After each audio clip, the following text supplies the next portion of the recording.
L'heure est à la reprise des débats et c'est là que l'on retrouve Julien Gall. Julien, bonjour. Alors, quel est le programme des députés aujourd'hui, Julien ? Eh bien, le programme est dense, Johanna. Tout d'abord, l'Assemblée entame aujourd'hui l'examen du projet de loi d'urgence pour Mayotte. Des mesures pour la reconstruction de l'archipel après le cyclone Chido qui devrait être adopté sans difficulté car la sensible question migratoire n'y est pas abordée, remise à plus tard dans un autre texte.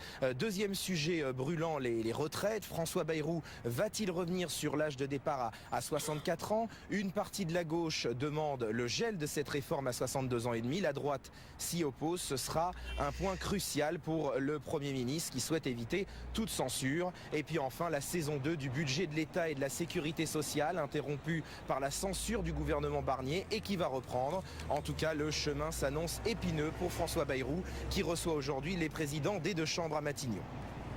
Allez, direction les États-Unis maintenant. On en parle tout de suite avec Julien Gall qui se trouve devant l'Assemblée nationale. Alors Julien, on sait que LFI, les écologistes et les communistes vont voter la motion de censure du gouvernement. Mais qu'en est-il pour les socialistes ? Bien, Johanna, le patron du PS, Olivier Faure, apprécie la porte ouverte par Matignon ces derniers jours.